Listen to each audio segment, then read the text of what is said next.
여러분 곁에는 너는 좋은 사람이야 라는 말을 사용하는 사람이 있나요? 이 말을 들었을 때는 기분이 좋은 것 같지만 가끔 찜찜할 때가 있습니다.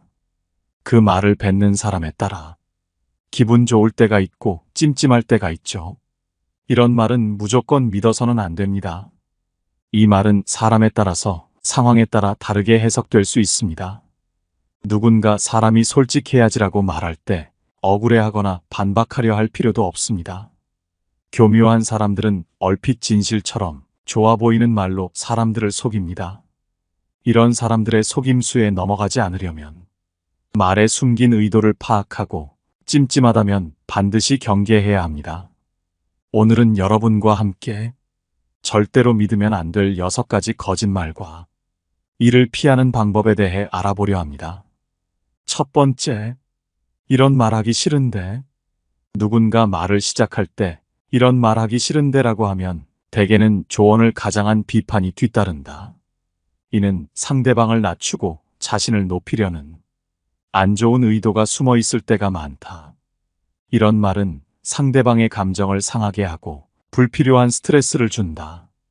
정말 진심 어린 조언이라면 상대방이 상처받지 않도록 배려하며 말해야 한다.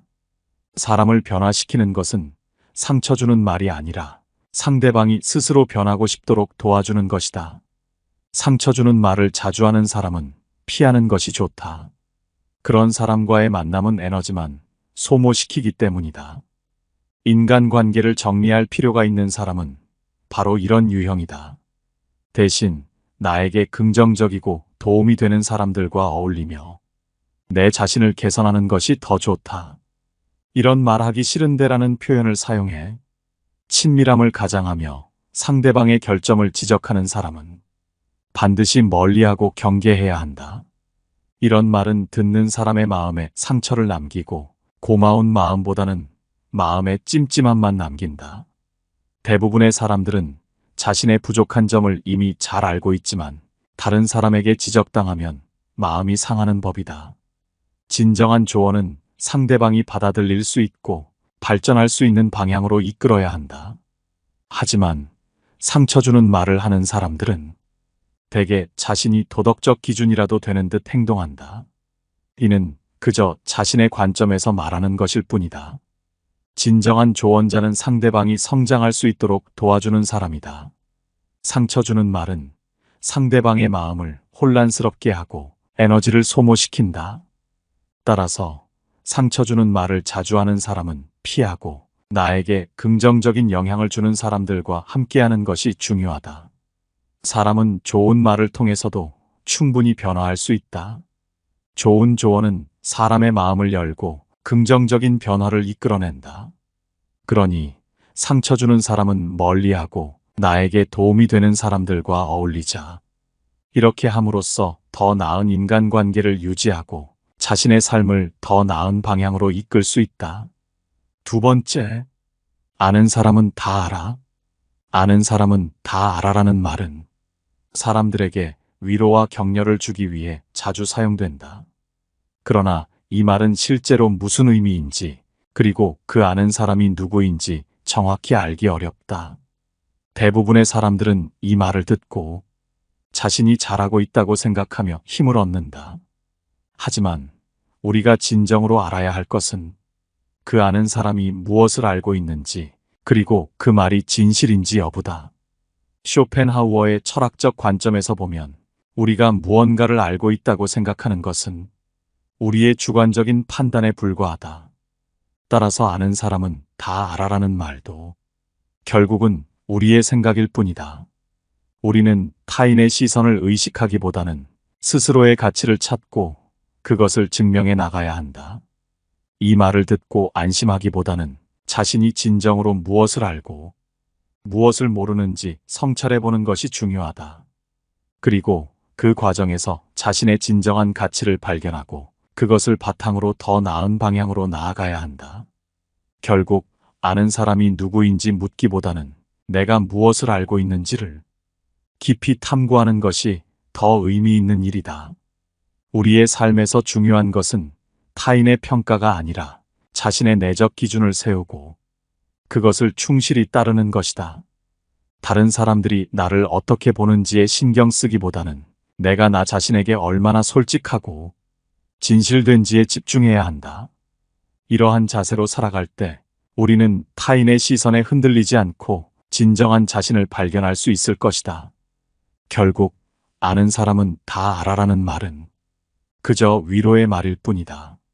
우리는 그 말에 의존하기보다는 스스로의 가치를 찾고 그것을 바탕으로 성장해 나가야 한다. 그렇게 할 때 우리는 진정한 자신을 발견하고 더 나은 삶을 살아갈 수 있을 것이다. 세 번째, 너가 손해볼 건 없어. 사람들이 너한테 나쁠 건 없어라고 말할 때는 그 말을 곧이곧대로 믿지 말아야 한다. 이 말은 듣기에 괜찮아 보이지만 실제로는 그다지 좋지 않은 상황을 감추기 위한 것일 수도 있다. 예를 들어 어떤 사람이 너가 손해볼 일은 없어라고 말하며 투자를 권유하거나 일을 부탁할 때 그 뒤에 숨겨진 의도를 잘 살펴봐야 한다.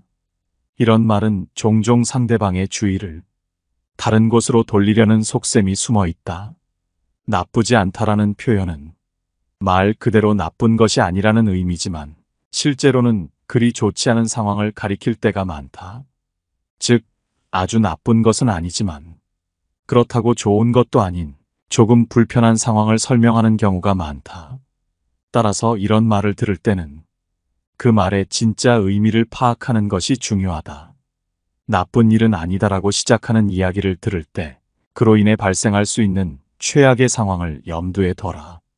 예를 들어 정리해고, 좌천, 동업 제한, 투자 권유, 혹은 다른 사람 대신 일을 해달라는 부탁 등을 받을 때 이 말을 듣고 무조건 믿기보다는 주의 깊게 상황을 판단해야 한다. 특히 처세에 능한 사람들은 이런 표현을 능숙하게 활용하므로 더욱 주의해야 한다. 다른 사람의 말을 무조건 믿기보다는 그 이면에 숨겨진 의도를 파악하는 것이 중요하다. 사람들은 종종 자신에게 유리한 상황을 만들기 위해 타인을 설득하려고 한다. 이때 그들이 사용하는 말은 겉으로는 친절하고 배려심 있어 보이지만 실제로는 자신에게 이득이 되는 방향으로 유도하려는 의도가 숨어 있을 수 있다. 예를 들어 어떤 사람이 이 일은 너에게도 좋은 기회야라고 말하며 새로운 프로젝트에 참여하라고 권유할 때 그 프로젝트가 정말로 나에게 이득이 되는지 아니면 상대방이 자신의 이익을 위해 나를 이용하려는 것인지 신중히 생각해 봐야 한다. 이런 상황에서는 상대방의 말을 곧이곧대로 받아들이기보다는 그 말의 진짜 의미를 파악하고 자기 자신에게 진정으로 이득이 되는지를 따져라. 또한 일상생활에서도 이런 주의는 필요하다. 친구나 동료가 어떤 부탁을 할 때 그 부탁이 정말로 나에게 도움이 되는지 아니면 그저 상대방의 이익을 위한 것인지 생각해 봐야 한다.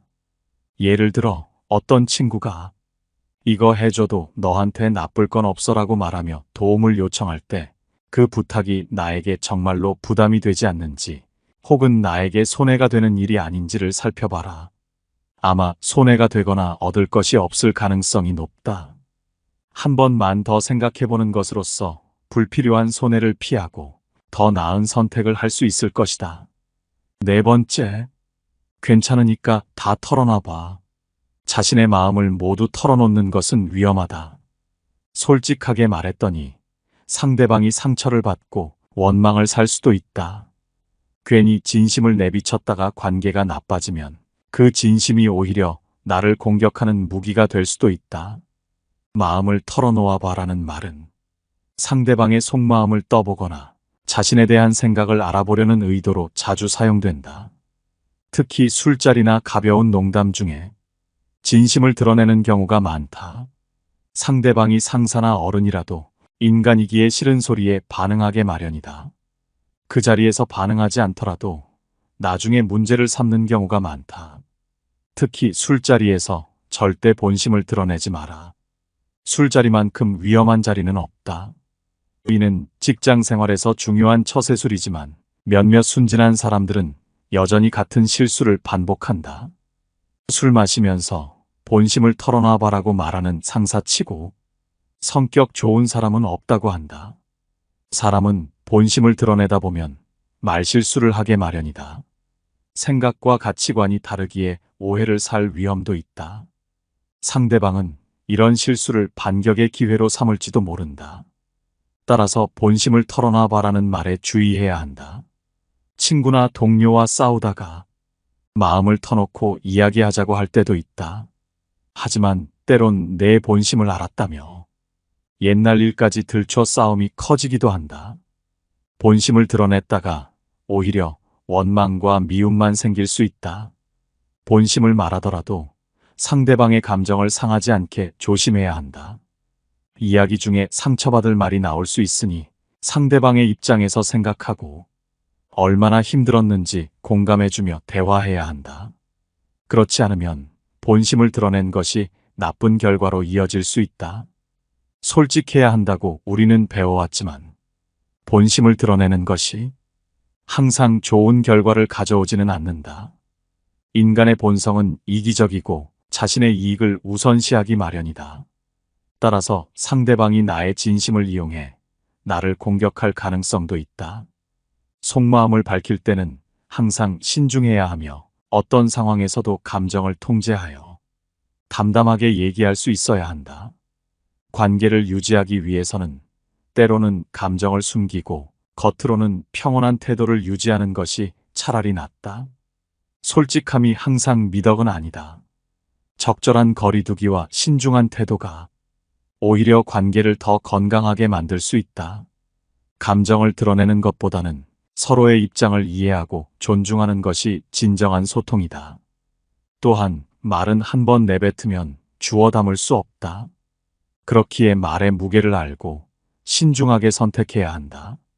나의 진심이 상대방에게 상처가 되지 않도록 배려하고 감정을 드러내는 것이 아닌 서로를 이해하고 존중하는 마음으로 대화할 때 비로소 진정한 소통이 이루어질 수 있다.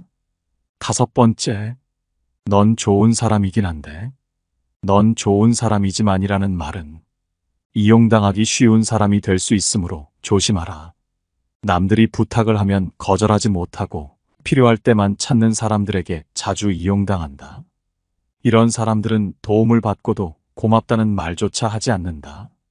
스스로 할 수 있는 일도 부탁하면서 결과가 좋지 않으면 상대를 원망하기도 한다.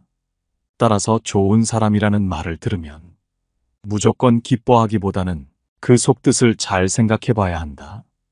좋은 사람으로 불리는 것이 항상 좋은 것은 아니다.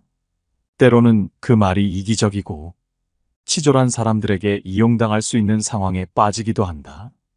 그들은 당신의 친절함과 배려를 자신의 이익을 위해 사용하려 한다. 예를 들어 누군가가 당신에게 계속해서 부탁을 한다면 그 사람이 정말로 당신을 필요로 하는 것인지 아니면 단순히 자신의 일을 떠넘기려는 것인지 한번 곰곰이 생각해 봐야 한다. 또한 그들이 도움을 받은 후 감사의 표현을 하지 않는다면 그 사람의 진심을 의심해 볼 필요가 있다. 이런 상황에서 중요한 것은 자신의 가치를 지키고 필요할 때는 단호하게 거절하는 것이다. 다른 사람에게 좋은 사람이 되기 위해 자신의 행복과 편의를 희생할 필요는 없다. 오히려 자신을 존중하고 스스로를 보호하는 것이 진정한 의미의 좋은 사람이 되는 길이다.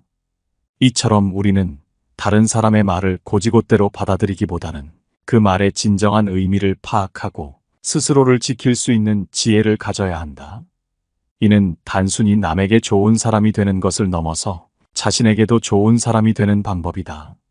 주변 사람들에게 이용당하지 않고 자신의 가치를 지키는 것이야말로 진정으로 좋은 사람이 되는 길이다. 6번째, 사람이 좀 솔직한 맛이 있어야지.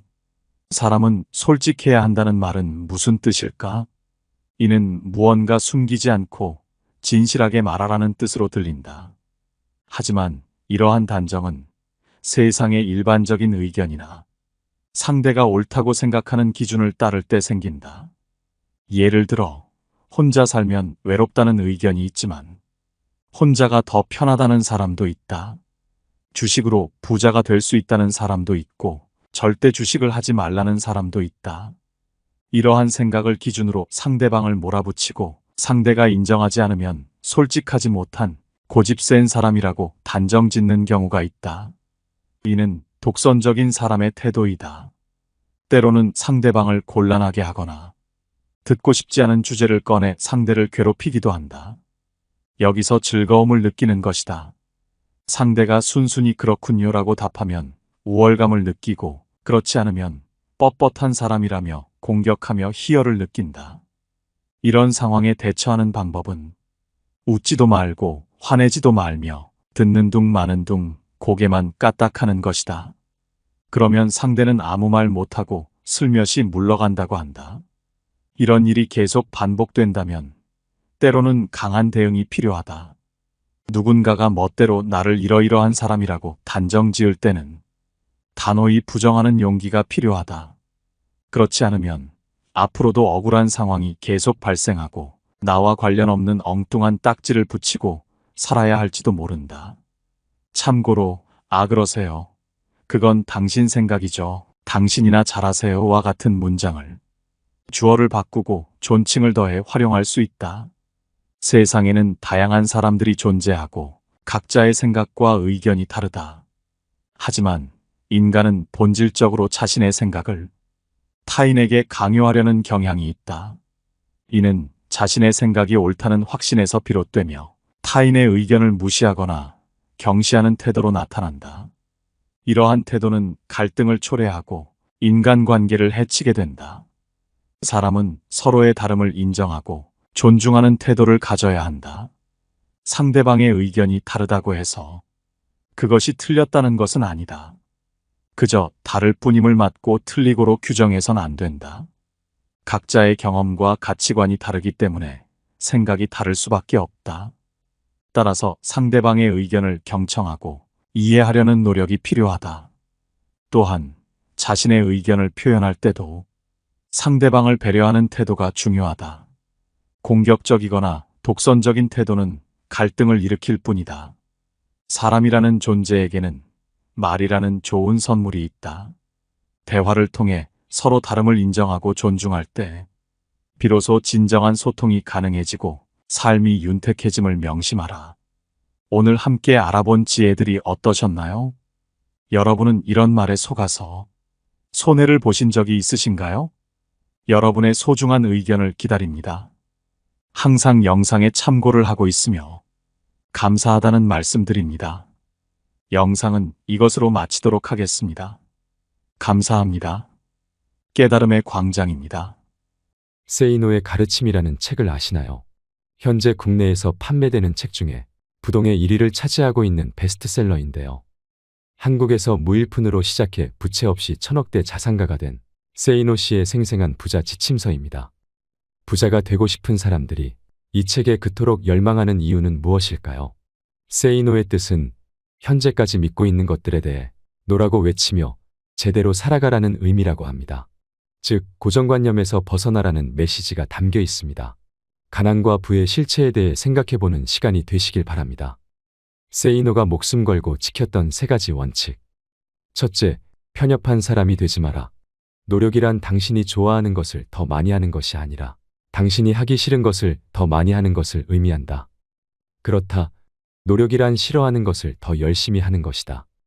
좋아하는 것을 더 열심히 하는 것은 노력이 아니라 취미생활일 뿐이다. 기회는 모두에게 제공되지만 그 보상은 노력 여하에 따라 차등적으로 이루어짐을 명심하라. 책을 읽으면 똑똑해진다고 생각하겠지만 편향된 책만 읽는다면 그냥 더 편협한 사람이 될 뿐이다. 하기 싫은 일을 하지 않아도 마찬가지이다. 처음부터 거창할 필요는 없다. 일단 시작하라. 둘째, 지금 모습으로 미래를 단정짓지 마라. 지금 상황이 이러하므로 5년 후, 10년 후에도 이러할 것이기에 희망이 없다고 단정 짓는 것은 옳지 않다. 점쟁이도 자신의 미래를 모르는데 어떻게 감히 신의 영역의 미래를 스스로 투시하고 미리 계산할 수 있단 말인가. 부자가 되려면 미래방정식에 지금 처지를 대입하면 절대 안 된다. 내 월급으로는 평생 서울에 집 한 채 못 사겠네. 이렇게 단정 짓지 마라. 부자가 되려면 현재로 미래를 단정 짓는 게 아니라 원하는 미래로 나를 맞춰나가야 하는 것이다. 그리고 진짜 부자들의 생각과 마음을 배워라. 부자는 돈독이 올라서 부자가 된 사람들이 아니다.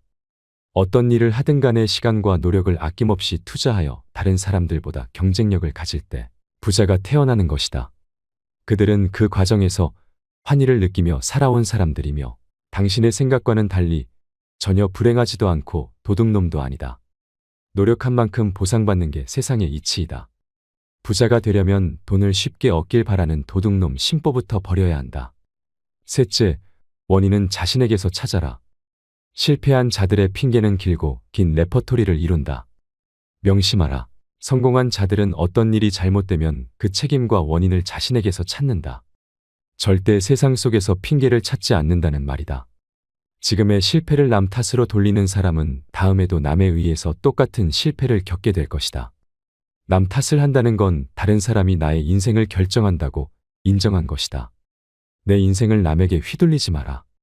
일어난 문제가 나의 책임일 때 그 문제를 해결할 수 있는 것이다. 천재들의 이야기에 주눅들 필요는 없다. 돈을 번다는 것은 다른 보통 사람들과의 게임이지 당신보다 크게 잘난 사람과의 게임이 아니다. 그저 우리는 우리가 속한 분야에서 다른 보통 사람들과 경쟁하여 이기면 되는 것일 뿐이다. 그들이 놀 때 놀지 말고, 그들이 잠잘 때 덜 자고, 그들이 쓸 때 덜 쓰며 경쟁력을 기르고 목돈을 준비하라. 그 후에 기회를 찾아라. 다들 부자가 되면 좋겠다고 말은 하지만 정말 부자가 되려고 노력하는 사람들은 없다. 부티보다 귀티나게 외모에도 신경 쓰라. 외모도 중요하고 실력도 중요하다. 나는 도덕적 문제와 관련해서는 사람들의 말을 크게 믿지 않는다. 교통 신호를 지켜야 한다고 말은 하지만 실제 생활에서는 그렇게 하지 않는 사람들이 많기 때문이다. 말과 행동의 이중성이다.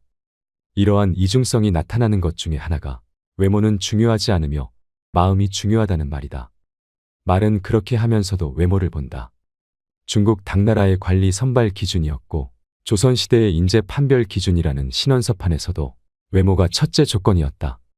정신의학에서는 사람을 한 가지 면으로 판단하면 미숙하다고 본다. 그러나 이 세상은 사람을 외모로 판단하는 미숙한 환자들로 가득함을 명심하라. 바비 인형처럼 속이 텅 비어 있어도 예쁘면 뜨게 되고 가상의 인터넷 캐릭터 아바타를 치장하느라 정신없는 것이 이 세상이다. 나처럼 내 멋대로 하고 다녀도 아쉬울 것 없는 사람이 아니라면 외모에도 신경을 써라. 일본의 야마다 오사무 역시 사람을 간파하는 기술에서 사람은 외관이 중요하다고 외친다. 외모 콤플렉스가 심하면 성형수술이라도 하라. 올 2월 21일자 월스트리트 저널에서 한국 여성들의 성형수술 풍조를 조롱하였다고 분개하는가. 웃긴 기사이다. 미국은 훨씬 더하다. 1996년 미국 격주간지 포춘은 미국 남성들이 외모에 쓰는 비용만 연 12조 원이라고 했다. 미국 피츠버그 대학 조사에 의하면 키가 188cm 이상인 남자들은 183cm 미만인 남자들보다 12.4% 더 많이 번다. 키 높이 구두를 신어라. 94년 아메리칸 이코노믹 리뷰에 실린 연구 조사에 따르면 능력이 같아도 잘생긴 사람은 못생긴 사람보다 임금을 10% 더 받는다. 똑같은 죄인일지라도 미녀는 무죄를 받을 확률이 더 높다는 미국 자료도 있다. 정신병동 같은 이 세상에서 살고 있는 한 변신하라. 의사전달 효과 역시 55%는 몸짓, 표정과 시선에 의존하며 38%는 목소리 톤에 그리고 7%만이 발표 내용에 의존한다고 한다. 머리 손질과 의상, 말투로도 당신은 변할 수 있다. 이때 부티를 내지 말고 귀티가 나도록 하라. 졸부처럼 돈과 상표만 걸치지 말고 귀족적 세련됨을 갖추라. 그것은 온몸에서 퍼져나온다. 전화 음성이나 운전 습관, 의상 코디에서도 귀티가 나오게 하라. 그것이 진짜 매력이다. 외모가 주는 이점은 남들보다 앞선 출발선에 설 수 있다는 것이다. 물론 당신을 질주하게 하는 것은 궁극적으로 실력이다. 외모만 믿고 능력 개발을 등한시하면 생명이 결코 길지 않다.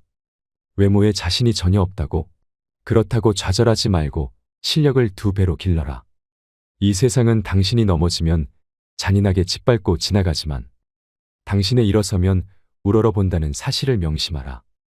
찰스 왕세자가 왜 젊고 아름다운 다이애나를 좋아했다가 턱주름 가득한 파커볼스를 사랑하는지도 한 번쯤 생각해보라. 빨리 부자가 되려면 부자들 마음을 읽어라. 부자가 원하는 것을 알아라. 부자가 된다는 것은 다른 사람들의 주머니에 있는 돈이 그들의 자발적 의사로 당신 주머니 속으로 들어와 쌓인다는 뜻이다. 만약 흉기를 들면 강도가 되는 것이고 속임수를 쓰면 사기꾼이 되며 연고에 호소하면 상대와의 친분을 이용하는 것이 된다. 시인 김용택은 세상의 길가에서 내 가난함으로 세상의 어딘가에서 누군가가 배부릅니다고 노래했지만 내 생각은 다르다. 내가 부자가 된다고 해서 가난한 사람들이 늘어나지는 않는다. 강도, 사기, 연고 판매처럼 다른 사람에게 손해를 끼치면서 돈을 모으는 방식으로는 결코 큰 돈을 모을 수 없기 때문이다. 사람들이 기쁜 마음으로 당신에게 지불하도록 만들어야만 부자가 된다. 어떤 나라에서든 20%도 안 되는 부자들이 80%의 돈을 소유하고 있다. 빨리 부자가 되려면 부자들과 주머니를 공유하는 방법이 좋다. 부자들이 흔쾌하게 당신에게 지불하고 싶어 한다면 당신은 훨씬 쉽게 부자가 될 수 있지 않을까? 어떤 사람들은 가난하고 무지한 사람들을 노린다. 가난한 자들에게 이상한 건강식품을 고가로 팔거나 사기성 투자를 유도하여 돈을 벌려는 사람들이여. 벼룩의 간을 빼먹는 짓은 하지 말라. 그래 보았자 벼룩의 간을 먹은 벼룩밖에 안 된다. 어쩌다 사업이 잘 된다 해도 악질 사장 물러나라는 직원들의 비난을 피하기 힘들다. 부자들과 주머니를 공유하고 싶다면 그들의 마음을 알아야 한다. 부자들이 원하는 것은 무엇일까? 가난한 동네에서는 땅 모양이나 전망, 일조건이 문제가 되지 않는다. 먹고 살기 바쁜데 가격이 싸고 방을 많이 만들 수 있다면 최고다. 부자 동네에서는 얼마나 집의 모양이 잘 나오고 이웃에는 누가 살고 있으며 햇볕이 잘 들고 전망이 좋은지 등이 중요시된다. 같은 크기의 대형 아파트라고 할지라도 작은 평형이 섞여 있으면 가격이 낮게 형성된다. 그저 강이 보인다는 이유 하나만으로도 몇억 원을 더 지불하는 사람들이 부자들이다. 이처럼 실용성이 아닌 다른 요소들이 가격을 결정한다. 한때 일본 자동차들은 고급차로서의 이미지가 없었다. 약 15년 전 토요타 자동차의 회장은 젊은 엔지니어 10명을 뽑아서 특명을 내린다. 앞으로 1년간 미국에 가서 놀아라. 회사에서 준비한 호텔은 보통의 일본인들은 꿈도 꾸지 못할 최고급이었고 음식이나 자동차도 최고급이었다. 그들이 1년을 호합한 생활을 하며 놀고 오자 회장이 말했다. 이제 백만장자가 어떻게 사는지 알았는가? 그 백만장자들이 타고 싶어할 차를 만들어라. 이렇게 해서 등장한 렉서스는 미국의 고급차 시장에서 데이트를 친다. 부자들이 원하는 것을 알아라.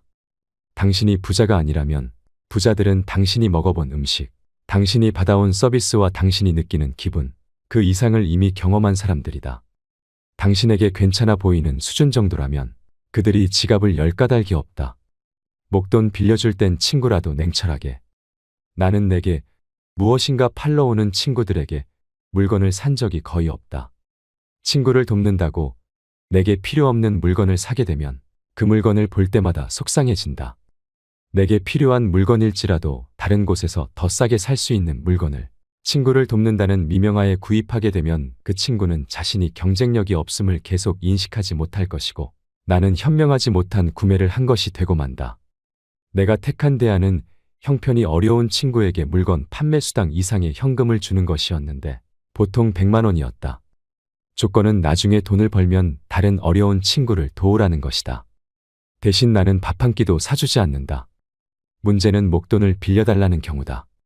친구와는 돈거래를 하지 말라고 하지만 살다 보면 돈거래가 없을 수 없다. 20대의 돈거래는 액수는 작으나 친구를 가려내는 시금석이 되기에 나는 권장한다. 20대의 친구에게 몇십만 원을 잃었다면 40대에 몇천만 원을 잃을 뻔한 것을 액땜한 것이다. 나는 처음에 동창들에게 그냥 빌려주었으나 도망가는 친구가 생기면서 생각이 바뀌었다. 우선은 재산 상태와 수입 및 부채 현황, 상환 계획을 상세히 적으라고 한다. 지갑 속에 신용카드가 많거나 카드 사용 내역에서 소비성 지출이 많으면 반드시 담보를 요구한다. 사업가 친구인 경우에는 회사의 격리 자료들을 세무조사 하듯이 본다. 경영에 약간의 문제라도 보이면 담보를 받는다. 새로 사업을 하는 친구인 경우에는 그의 성격을 생각한다. 사채 놀이는 안 하지만 은행이자 수준은 요구하며 그 이자로 같이 한잔하기도 한다. 그 어떤 친구가 부탁을 해도 보증은 함부로 서지 말고 아무리 이자가 많아도 가진 재산의 상당액을 어느 한 친구에게 몰아서 빌려주지는 말라. 그 친구 때문에 당신 가족이 눈물을 흘리게 될 수도 있다. 전문직에 종사하는 친구들이 목돈을 빌려달라는 경우는 조심하라. 그들이 갑자기 떼돈을 벌어 목돈을 갚을 수 있게 될 확률은 낮다. 부득불 큰돈을 빌려줄 경우에는 부동산 담보를 받아라. 그 담보물에 선순위 관리자들이 많다면 당신 돈은 사라질 확률이 크다. 약속어음 공증을 받으면 좋지만 친구에게 재산이 없으면 월급을 차압할 정도인데 다른 친구들이 친구에게 너무한다고 당신을 욕할지도 모른다. 친구가 급히 큰돈을 빌려달라고 할 때는 그가 설명하는 말을 절대로 액면 그대로는 믿지 말라. 그가 거짓말을 하는 것이 아니라 그의 상황이 거짓말을 낳는다. 친구를 믿는 것은 좋지만 친구가 처한 상황은 믿지 말라. 그 친구도 미래 상황은 모른다.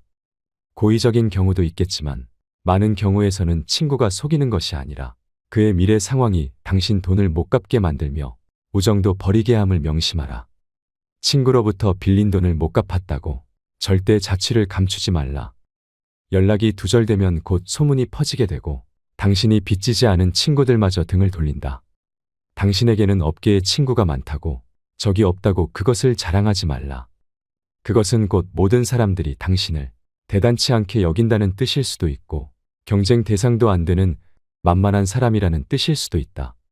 내가 어느 직원을 사람 하나는 좋다고 말한다면 그가 일은 지독히 못한다는 뜻이다.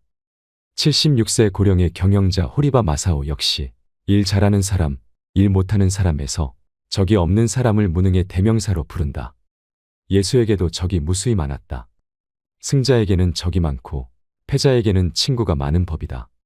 어느 나라에서 정치나 경제가 제대로 굴러가지 못한다면 그 이유는 정치인들이 적을 만들지 않으려고 하고 인기와 영합하여 욕을 먹으려 들지 않기 때문이다. 말이 통하지 않을 땐 침묵하라. 말이 통하지 않는 사람이 있음을 인정하라.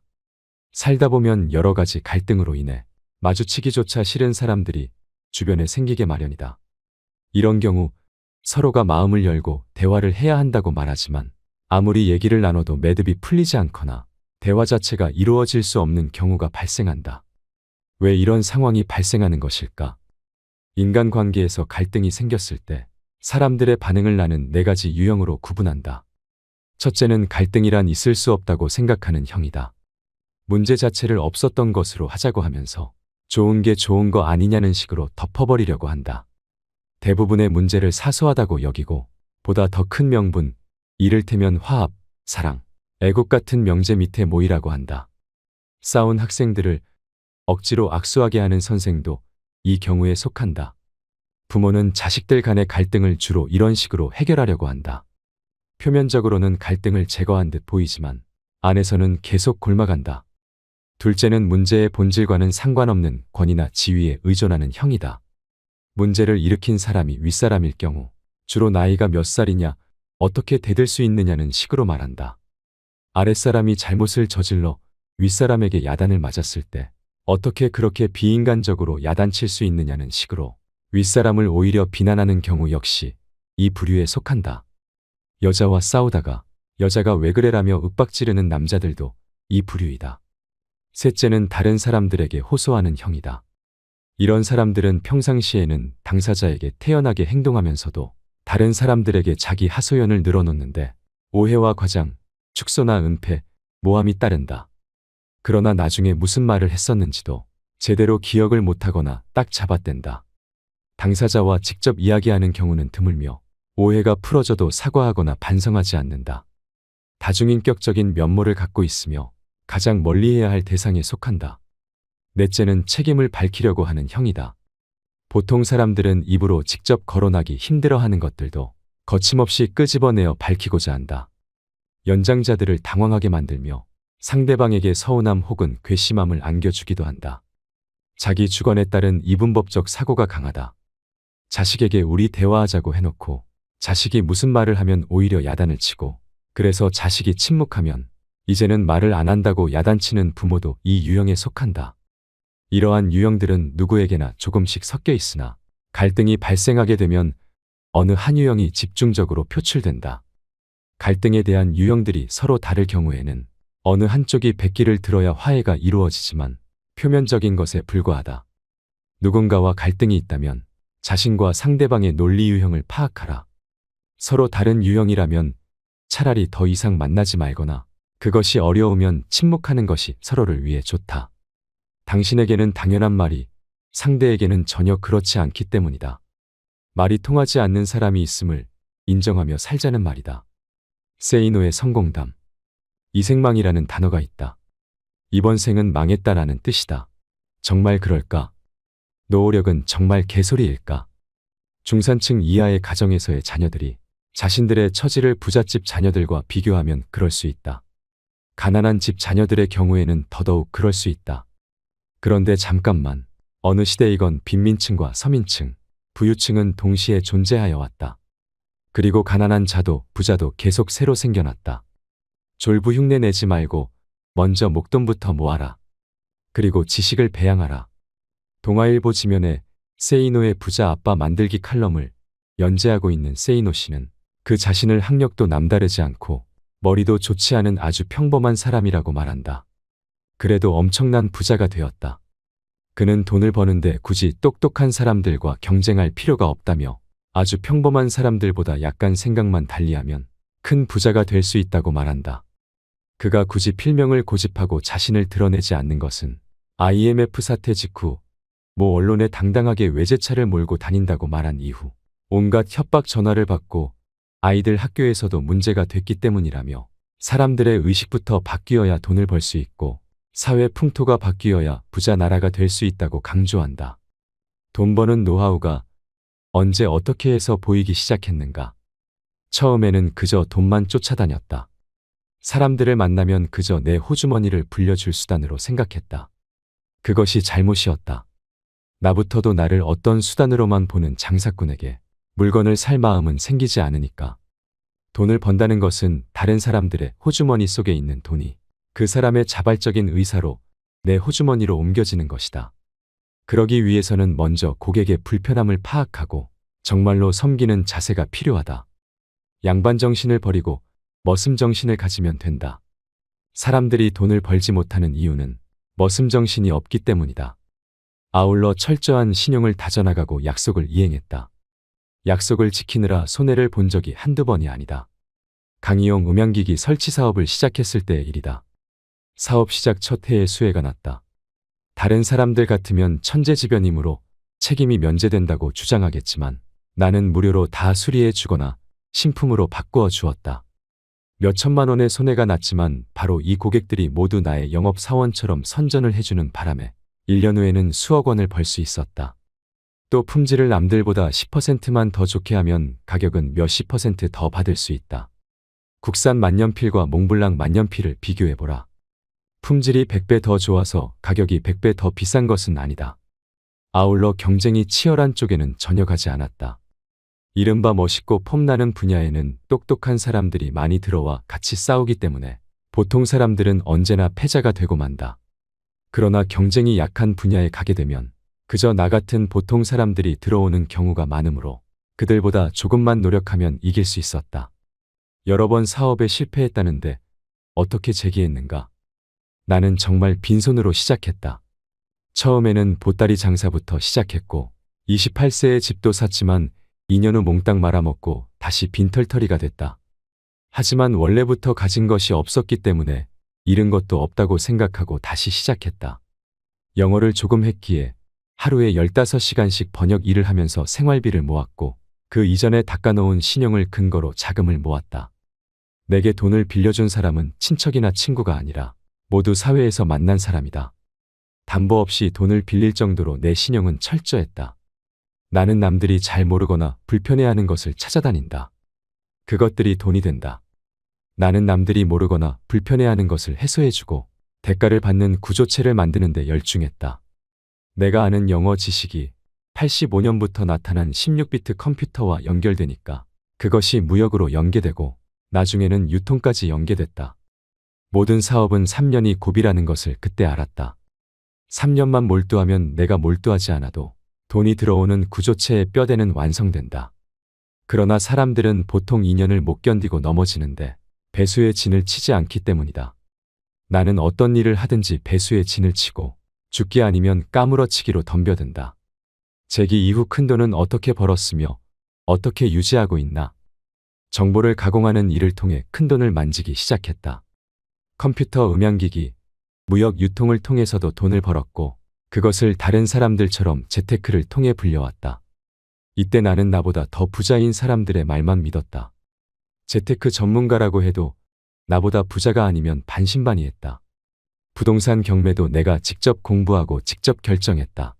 증권도 마찬가지다. 전문가들 의견은 그저 참고하는 정도다. 지금도 공부는 계속하지만 습관일 뿐이고 더 부자가 되고 싶은 마음은 없다. 그런데도 자꾸 돈이 불어나는 것은 다른 사람들이 몰리는 길에는 잘 가지 않기 때문인 듯 하다. 사람들이 코스닥에 몰릴 때 나는 얼씬도 하지 않았다. 평범한 사람들이 부자가 될 수 있는 가장 중요한 방법과 마인드는 무엇인가? 졸부 흉내를 내지 마라. 기름값이 조금만 올라도 허리띠를 졸라매야 하는 상황이라면 기름값이 쌀 때 미리 졸라매며 살아야 한다. 그렇게 목돈을 만들어 놓아야 한다. 전쟁이 났다고 생각하고 철저하게 생존 능력을 배양해라. 결국은 지식을 배양해야 한다. 고민이 있다면 10분 이상 하지 마라. 어떤 고민도 사실상 10분 이상 하지 못한다. 그런데도 많은 사람들이 걱정에 빠져 산다. 오로지 문제 해결 방안만 찾아라. 부자가 되는 것은 천재들이 아니라 바로 다른 보통 사람들과 경쟁하는 것임을 잊지 마라. 미리 겁먹을 필요가 없다. SBS 그것이 알고 싶다 311회 인터뷰. 어떤 사람은 돈을 벌고 어떤 사람은 돈을 못 버느냐는 거예요. 그러면 그 차이가 어디 있냐는 거예요. 재테크를 잘해서요? 천만의 말씀입니다. 일단은 종잣돈이 있어야 되고 여유 자금으로 할 수 있는 자금이 있어야 됩니다. 여유 자금이 없게 되면 투자를 하더라도 시간에 쫓기게 됩니다. 모든 투자에서 시간에 쫓기지 않습니까? 그러면 그 투자는 망하고 맙니다. 누구한테 돈을 기증하는 셈이 되느냐? 저같이 여유 자금으로 투자하는 이른바 큰손들이 전부 그 돈을 노립니다. 빚을 내서 한 것은 이것은 재산이 아니에요. 이건 빚입니다. 세이노는 피보다 진하게 살아라는 철학을 우리에게 전합니다. 자본주의 사회에서 돈 없이 살아갈 수 있는 사람은 없습니다. 이 사회에서 돈은 마치 피와 같기 때문이죠. 피가 우리 몸 전체를 순환하며 생명을 유지시키듯 돈은 돌고 돌아야 합니다. 그래서 저자는 피가 부족한 이를 위해 피를 나누듯 이 책을 썼다고 합니다. 이 책을 읽는 이들이 삶을 살아가는 데 필요한 지혜를 수혈받길 바라는 마음이겠지요. 세이노 사전에서 노력이란 힘들고 어려운 일일수록 치열하게 열심히 해내는 것이라 합니다. 하지만 세이노는 말합니다. 직접 겪은 자만이 알 수 있는 단 한 가지의 결말은 돈보다 소중한 것이 너무도 많다는 사실을 깨닫는 것이라고 말이죠. 그것은 어디에 누구든 어떤 이유로든 살아가면서 소중한 걸 포기하지 않는 세상이 되길 바라는 마음이 더 크기 때문일 것입니다. 이상으로 책틀맨이었습니다. 지혜를 쌓는 당신